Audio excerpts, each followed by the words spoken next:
I searched for bully policies at all 25 school districts in our viewing area. I found that some districts had a very clear plan to combat bullying, while others had either outdated policies or no visible plan at all. This is how 7th grader Bobbie Olivas spends most of her afternoons. Catching up with her brother. How was work? Throwing the ball around is how she escapes the game of life. I'm really not friends with girls or boys my own age. I'm friends with 21-year-olds, 20-year-olds, 19-year-olds. She's been a victim of bullying for the past 2 years.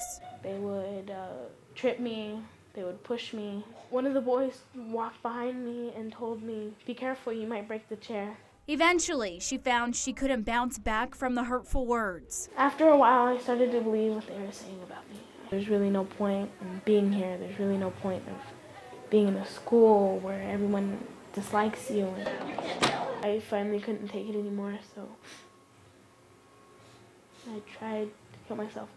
That's when Bobbie's mother stepped in and decided something must be done. It's very hard because it's like a helpless feeling. I can't take it from her. Bobbie and her mother filed reports with the school. They would always tell me that it would get fixed. Never got fixed. I think they could be a little stricter. They should be protective anyways. Bobbie and her mother aren't alone. CBS 7 gets emails and messages daily saying their voices aren't being heard when it comes to bullying. Parents feel more could be done to combat the issue. State lawmakers felt the same way. They passed a law 3 years ago that requires school districts to adopt a bully policy. This is what the law says. A bully policy must be included in the student and employee handbooks and in the district improvement plan. Districts are also required to post procedures for reporting bullying on their websites. We decided to look into whether or not West Texas schools are following the law.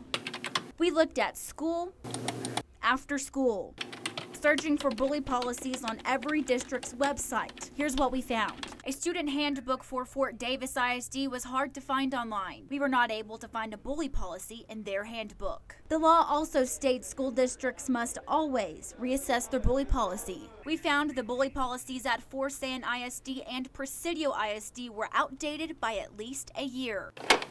We contacted these school districts. They say they're working to update their online copies of student handbooks. Updated copies can be found at their central offices. A bully policy for Andrews ISD proved to be even harder to find.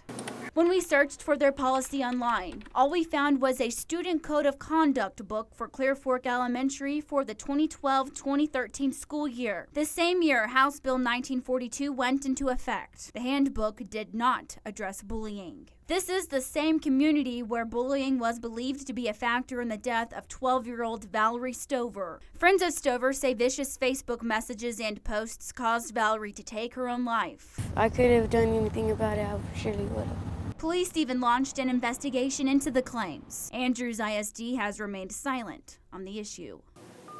All of our calls, requests, and emails to Andrews ISD the past 2 months about their bully policy have yet to be returned. So what can happen if a school district isn't following the law? It's up to the district. We spoke with State Senator Kel Seliger about the law. He says as the law reads now, school districts are responsible for maintaining their own bully policy. If anyone feels a district isn't within the law, they're to take it up with the local school board or even contact the Texas Education Agency. He went on to say a school district can only do so much when it comes to controlling bullying. At the end of the day, students should be more responsible for their actions. For Bobbie, she's found peace with her situation. There's nothing wrong with me, but there's something wrong with them. If she ever experiences bullying, she says she'll file a report and hope for justice. We found other school districts that had outdated student handbooks online, but once we brought it to their attention, they updated them. While we found that some districts could do a better job of outlining their bully plan, we found more that are being proactive when it comes to bullying. I'll have more on that story tomorrow night at 10. Reporting in the studio, I'm Tatum Gwynn, CBS 7 News.